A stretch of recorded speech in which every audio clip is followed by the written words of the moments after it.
Hola, bienvenido al programa de entrevista. Estamos una vez más desde Cuba y en esta ocasión nos acompaña el doctor Mitchell Valdés Sosa, director general del Centro de Neurociencias de Cuba, un científico cubano muy respetado en los círculos académicos y científicos de Estados Unidos y también uno de los especialistas más destacados dentro del grupo multidisciplinario que creó Cuba para investigar los supuestos ataques sónicos que sufrieron diplomáticos estadounidenses en la embajada en La Habana.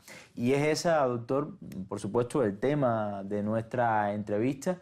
Ante todo, yo le quiero dar las gracias por haber recibido RT en español aquí en su oficina y darnos estos minutos de conversación, de diálogo. Un placer. Bueno, y quiero comenzar por ese punto. Un equipo multidisciplinario, destacados especialistas. ¿Cómo se conformó? ¿Qué criterios siguió Cuba para conformar este equipo? ¿Qué objetivos tenía que tuvieran especialistas de diferentes ramas? Bueno, evidentemente, dado que la información que se recibió de parte del gobierno de Estados Unidos era muy imprecisa, la intención fue crear un grupo multidisciplinario que pudiera abordar distintos aspectos, incluso algunos que fueron sugeridos por la propia parte cubana, porque frente al reporte de que hay un grupo de personas que se enferman, que tienen algún tipo de afectación, bueno, evidentemente hay que examinar todas las hipótesis. Por eso se incluyeron, bueno, en primer lugar, otorrinos, especialistas en la audición, clínicos, como hubo reportes de que había algún tipo de daño del sistema nervioso, o sea, del cerebro, neurólogos, neurofisiólogos, o sea, especialistas en neurociencia, físicos, epidemiólogos. O sea, se creó un grupo que podía abordar de una forma completa y de distintos ángulos cualquier cosa que hubiera podido ocurrirle a este grupo diplomático, porque se partió de la base de examinar la verdad. O sea, tratar de encontrar una explicación real que pudiera explicar por qué estaba un grupo de personas reportándose como que sentían algún tipo de enfermedad. El canciller cubano Bruno Rodríguez Parrilla daba a conocer en una intervención sobre este tema que la contraparte estadounidense dio muy poca información, que incluso ustedes como especialistas, como médicos, no tuvieron acceso a las personas que supuestamente recibieron estos ataques. Le quiero preguntar, ¿cuánto afectó esto la investigación? Bueno, eso es evidentemente una limitación importante. Se entiende que se quiere proteger la privacidad, o la información de pacientes. Es un principio general que nosotros respetamos.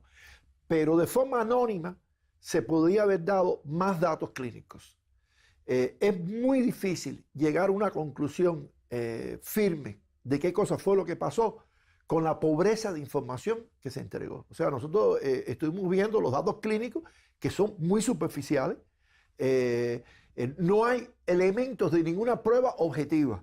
O sea, en la medicina, independiente de que uno escuche los síntomas de los pacientes, a uno le interesa mucho hacer mediciones donde sea posible. En el caso particular de la audición, hay instrumentos para hacerlo.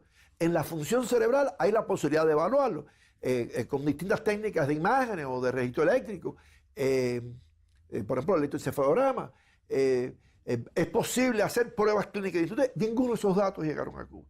Por tanto, es muy difícil saber si, por ejemplo, si las quejas estuvieron presentes en las mismas quejas en todos los casos reportados, o si en los casos que reportaban, por ejemplo, pérdida auditiva o dificultad auditiva, eran unos casos limitados, y así es muy difícil llegar a un diagnóstico. A pesar de eso, el equipo multidisciplinario cubano examinó todas las posibilidades y evaluó todas las posibilidades. O sea, partiendo de esa pobreza de información, lo que se hizo fue ampliar, digamos, el espectro de posibles explicaciones.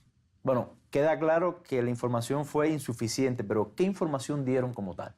Bueno, algunas, referencias de datos clínicos, algunas referencias de síntomas, pero no se mandó una prueba objetiva de laboratorio, no se mandó un audiograma. O sea, el criterio, por ejemplo, de pérdida auditiva o de afectación auditiva, el criterio de verdad es un audiograma, es una curva donde se expresa el grado de pérdida auditiva por cada una de las frecuencias del espectro que se puede oír. Y eso es lo que permite incluso identificar cuál es la causa del problema. Porque esa curva, en distintas causas de pérdida auditiva, va cobrando forma distinta. No es lo mismo una pérdida auditiva en las bajas frecuencias que en las altas frecuencias, que de forma uniforme. Y esa información no se entregó. O sea, es muy difícil investigar un hecho, ¿no?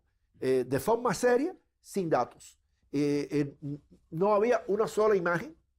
O sea, y repito, y esto es una práctica estándar de la investigación médica, uno puede utilizar información y anonimizarla. O sea, eliminar toda referencia al nombre de la persona para que no haya la dificultad de pensar que se está violando la privacidad del paciente.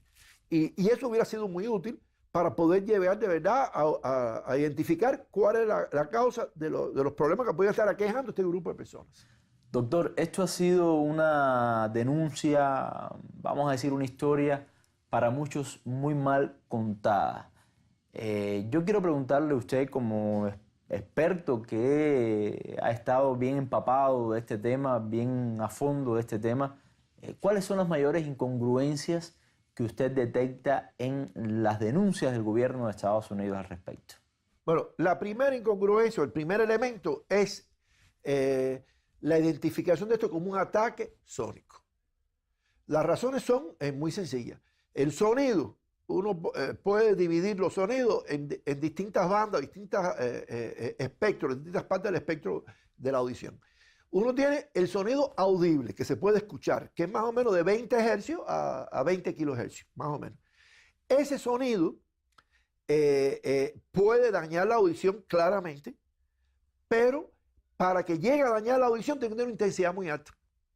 Y una de las cosas que queda claro es que nadie en el entorno donde estaban los diplomáticos escuchó sonidos altos de este tipo.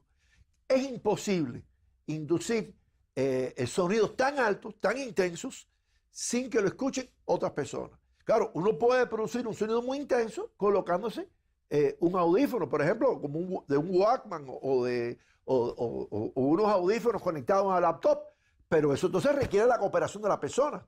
Pero desde el exterior, sin la cooperación de la persona, como pudiera ser en el caso de un supuesto ataque sónico, el sonido para producir daño auditivo tiene que ser tan intenso que lo hubieran oído muchas personas.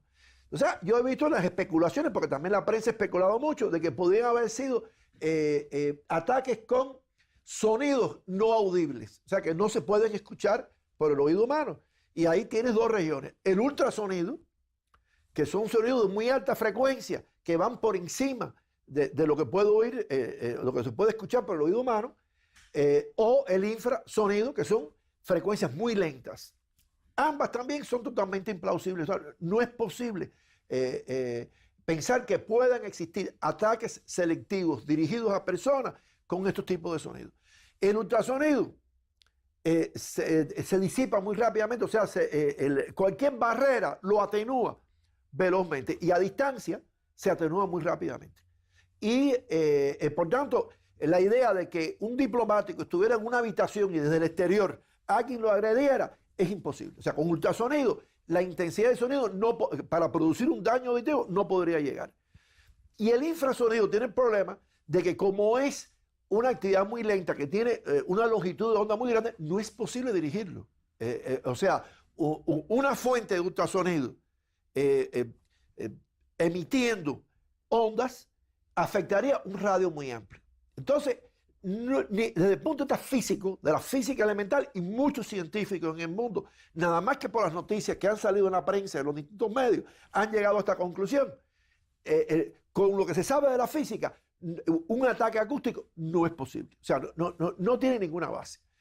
Y por otra parte, el gobierno de Estados Unidos suministró algunas muestras que después incluso la prensa la filtró. Era una cosa bastante ridícula, porque si eran capaces de dañar a las personas, todo el que lo dio en internet debió haber sufrido algún tipo de daño.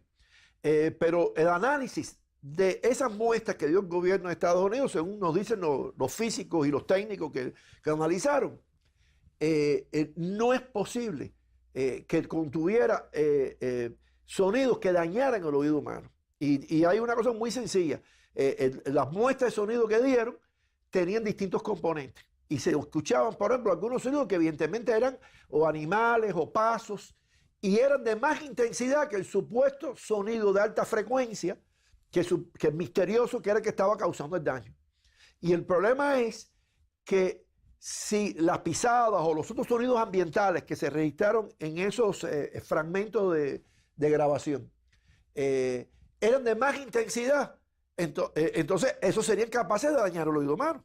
Y eso, nadie conozca que los ruidos ambientales de ese tipo, pisadas o cualquier otro tipo de sonido ambiental, produzca daño a la audición humana. No es consistente con los datos que se suministraron el que se haya producido un ataque sónico. Ahora, doctor, ¿cómo fue la metodología que llevaron a cabo para esta investigación? Es decir, ¿qué fuentes consultaron? ¿Qué entrevistas hicieron?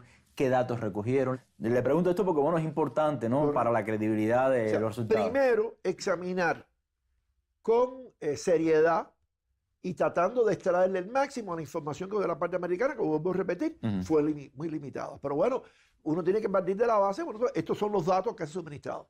Segundo, la parte cubana, o sea, los médicos cubanos también y los investigadores cubanos también entrevistaron las personas que vivían en la zona donde vivían los diplomáticos. Trabajadores que en los lugares que supuestamente ocurrieron las agresiones, los supuestos ataques. Porque uno puede pensar, si hay algún agente dañino, algo que está actuando para hacer el daño a la salud en esos lugares, pues como todo hecho epidemiológico, las personas en el entorno estarían afectadas. Se examinaron las muestras de estas grabaciones que tomó el gobierno norteamericano. Y no fue así, no estaban afectados. No. Y lo que puedo decir es que todo fue negativo. O sea, no hay evidencias, porque por ejemplo, si hubiera una fuente sonora intensa produciendo daño en la audición, alguien tendría que haber estado expuesto a eso, porque son lugares concurridos, lugares donde viven, sobre todo, por ejemplo, los hoteles, y no hay nadie, no hay referencia, no hay un incremento de los casos de pérdida auditiva, porque además la cifra de diplomáticos afectados no es uno o dos, es varias docenas. Entonces uno pensaría que debería haber por lo menos algún cubano afectado y ninguno. Entonces eso hace poco probable que una fuente sonora fuera la causa. Examinamos otras hipótesis. Por ejemplo, la posibilidad de una intoxicación que provocara algún tipo de síntoma. Pero el problema es que los casos se fueron presentando a lo largo del tiempo con una dispersión en el tiempo, que en general una intoxicación masiva, hay algún alimento contaminado, algo por el estilo. Además que en general los alimentos no producen, las intoxicaciones alimentarias no producen este tipo de efectos. Se pensó en una posible infección, porque en definitiva en todo el área del Caribe están circulando cada día nuevos virus que se han ido introduciendo, el Zika, el chikungunya y otros, pero no producen este cuadro. Y además, de nuevo, el patrón dilatado en el tiempo que se fueron presentando no es compatible con esa explicación.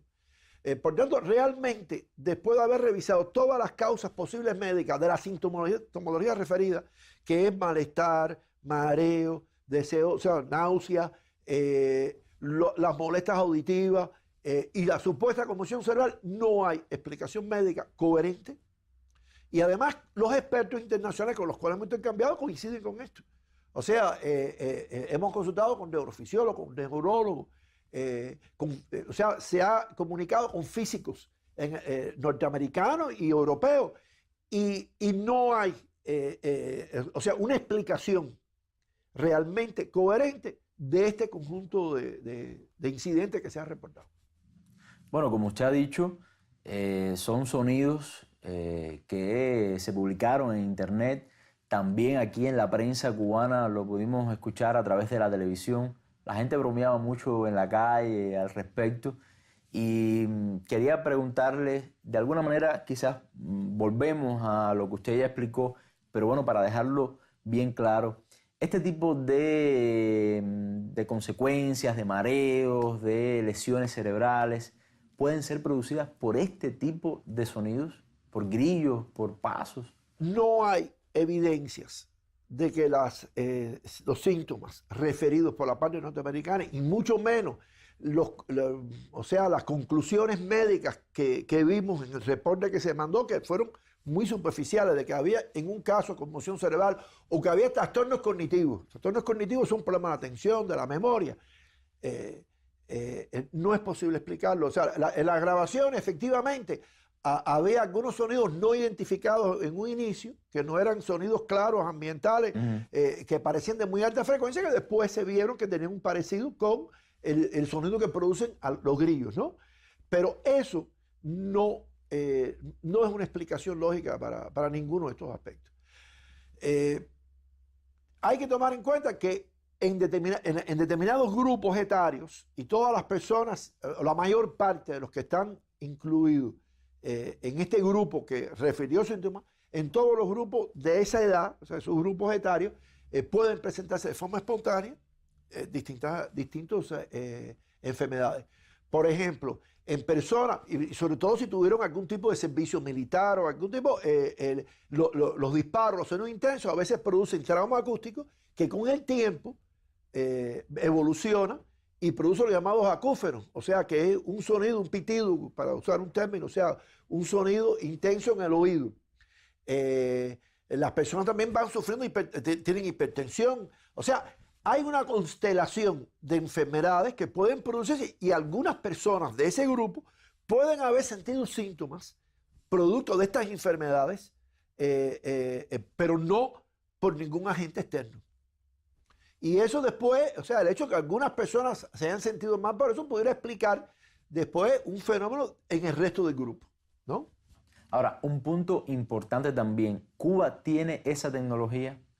¿Se puede importar esa tecnología, entrar esa tecnología a Cuba por un particular, por una persona que quiera, por ejemplo? Bueno, el gobierno nuestro ha anunciado que ese tipo de tecnología está prohibido la entrada en Cuba. Pero además las armas sónicas que yo he visto en internet son dispositivos grandes que para desplegarlos y utilizarlos sería evidente. Y Cuba, la población cubana es muy comunicativa. El que lo hubiera visto, lo hubiera comentado. O sea, esto es un escenario que parece sacado de una película de James Bond. Y realmente no se corresponde con la realidad de Cuba. Yo creo que evidentemente esta interpretación la dieron personas que viven en ese mundo, en el mundo de las tensiones diplomáticas, quizás en el mundo de los servicios de inteligencia, y pueden haber sobreelaborado y haber construido esto sobre la base, vuelvo a repetir, de algunas personas que se hayan sentido mal por otras causas. Y aquí, bueno, hay un elemento que los psicólogos nuestros han evaluado y que han evaluado científicos en el exterior, que es la llamada histeria masiva, o que tiene distintos nombres, las enfermedades colectivas de origen psicógeno, que hay evidencias muy fuertes de que pueden producir en las personas síntomas reales, pero que no son producto de una enfermedad. Yo estaba revisando y, por ejemplo, se han producido brotes de supuestas enfermedades neurológicas con todos los síntomas de una enfermedad neurológica en escuelas norteamericanas. En un caso vi ataques que parecían epilepsia. En otro, Guillain-Barré, que es un síndrome donde la persona tiene una serie de tics y tiene una serie de manifestaciones neurológicas. O sea, son dos ocasiones distintas, ¿no? Un caso de la epilepsia, el otro de este síndrome más motor. Y se enfermaron un grupo de personas aparentemente y referían los síntomas y los sentían. Sin embargo, un examen con pruebas objetivas demostraba que no era posible. Por ejemplo, en el caso de los ataques epilépticos, uno registra el electroencefalograma y con un video y mira a ver si hay espigas epilépticas, porque en la epilepsia la actividad eléctrica del cerebro tiene unos disparos abruptos muy grandes que se detectan inmediatamente. Y ninguno de los casos lo tenía. Y sin embargo, tenían los síntomas. Y hay un fenómeno referido de contagio colectivo, sobre todo si hay ansiedad, tensión, suspicacia, que es normal, porque después de tantos años de relaciones tan difíciles entre Cuba y Estados Unidos, que las personas que están involucradas, y sobre todo ahora con el giro de enfriamiento de las relaciones que ha producido la nueva administración, entonces se crea un ambiente de tensión. Y eso facilita la transmisión de este tipo de histeria colectiva. No estamos diciendo ni que las personas no se sentían mal, porque eso sería insensible, sería inhumano. No estamos diciendo que haya personas incluso que hayan tenido enfermedades reales dentro del grupo, que puede haber ocurrido. Lo que estamos diciendo es de que las explicaciones que se dieron de armas sónicas y otras explicaciones médicas que examinamos nosotros no explican la sintomatología y que por tanto probablemente hay una amplificación del problema, una sobrereacción por una comunicación social entre las personas, por las condiciones quizás de estrés, de tensión, de estar en un país extraño. Todo eso puede ocurrir. Y la literatura está llena de esto, la literatura científica, y muchos de los científicos, o sea, más de uno, que con nosotros conversamos o que han dado declaraciones a la prensa, han apoyado esta hipótesis como una explicación. Casi todas las publicaciones científicas, los expertos relacionados con el tema, y digo casi para no ser absoluto, comparten el criterio de Cuba, del equipo de expertos del cual usted forma parte, que asegura que no hubo ataque acústico. Pero le pregunto, ¿han encontrado ustedes alguna institución, alguna publicación, alguien, algún científico que tenga un criterio diferente, que sostenga con determinadas pruebas, determinadas evidencias, que sí hubo ataque? Es interesante. Todo el que se ha pronunciado, todo científico que se ha pronunciado de forma categórica, dice que no es posible. Yo oí declaraciones de que la Associated Press entrevistó a un científico norteamericano que dijo que si bien las grabaciones, le preguntaron sobre las grabaciones, un especialista en física, ¿no? En física del sonido, y él dijo que lo que estaba en las grabaciones no era capaz de producir daño, pero a lo mejor había sonidos que no estaban grabados ahí que lo hubieran producido.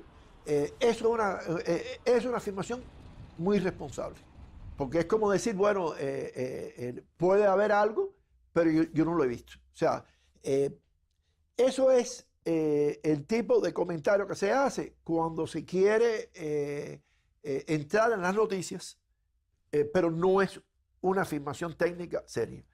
Por tanto, salvo esa excepción, o sea, todos los científicos que han hablado de esto han llegado a la conclusión de que no puede ser un ataque sónico. Claro, muchos científicos, incluso científicos que tienen una posición hacia estos objetivos, no dudan de que los diplomáticos se hayan sentido mal. O sea, parten de la base de que no puede haber tantas personas mintiendo. Y nosotros, y por lo menos yo, no tengo la más mínima duda de que muchos de esos diplomáticos, o la mayoría, o todos, se sentían mal por una razón o por otra. Lo que tenemos que volver a la afirmación que hizo el gobierno de Estados Unidos, y que además ha entrado en la prensa de que hay ataques sónicos. Eso, si lo ponemos totalmente en duda, estamos convencidos de que no es compatible con la evidencia científica y que cualquier otra explicación cae en otro terreno, que no es el de un ataque sónico dirigido.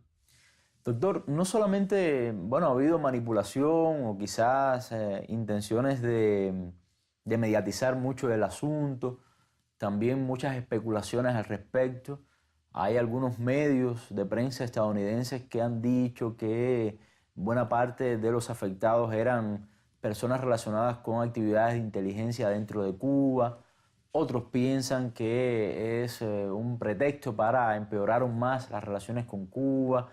Yo quisiera preguntarle a usted, ya sacarlo quizás del campo de la ciencia como tal y hacer una pregunta ya como alguien conocedor del tema. ¿Qué cree usted de todos estos criterios, de todas estas afirmaciones? Bueno, yo no sé porque no conozco la ocupación de las personas que fueron afectadas o los más afectados. Partiendo, digamos, de la especulación de que estuvieran vinculados con la inteligencia, uno pudiera decir, son personas que tendrían que estar más tensos y más ansiosos con los demás, y dos, que probablemente en su historia anterior laboral tuvieron exposiciones a alto sonido como disparos, ¿no? Porque los entrenamientos de todos los agentes de cualquier tipo hacen práctica de tiro.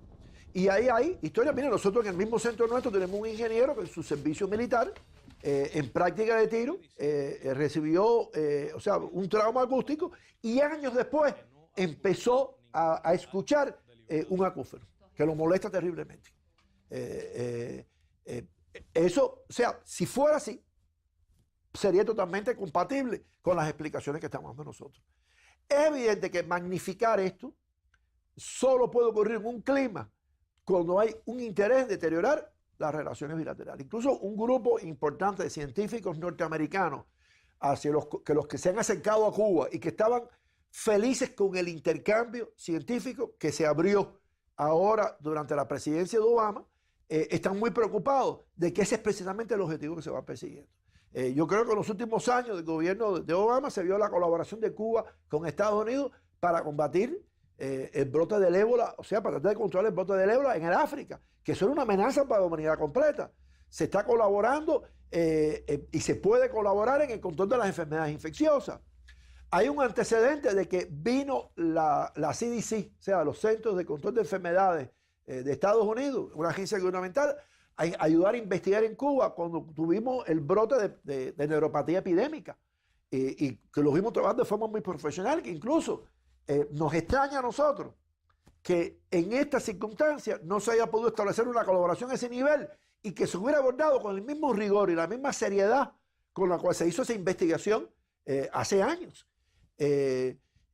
Nosotros hay colaboración en el campo, por ejemplo, de la terapia y de la cura del cáncer. Nosotros estamos explorando exploraciones para el tratamiento y la cura de la enfermedad, diagnóstico y tratamiento de la cura de la enfermedad de Alzheimer, que es un flagelo en la humanidad en este momento, un gran problema. Y los científicos norteamericanos que nosotros conocemos están muy preocupados de que todo esto cree un clima para poder, echar atrás y detener este acercamiento y esta colaboración.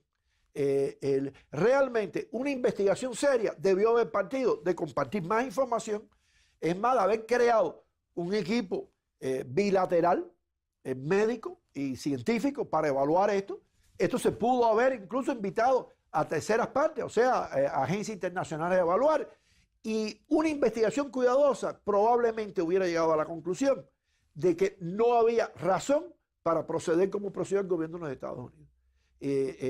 Pero nada de esto se hizo. Y eso, claro, hace pensar que esto juega con los intereses de algunos sectores que lo que quieren es deteriorar las relaciones entre Cuba y Estados Unidos. Bueno, muchas gracias, doctor, una vez más por estos minutos dedicados a nuestro canal y también por habernos recibido aquí en su oficina para poder establecer este diálogo con nuestros televidentes. Un gusto. A ustedes muchas gracias. Nos volvemos a ver en un próximo programa Entrevista.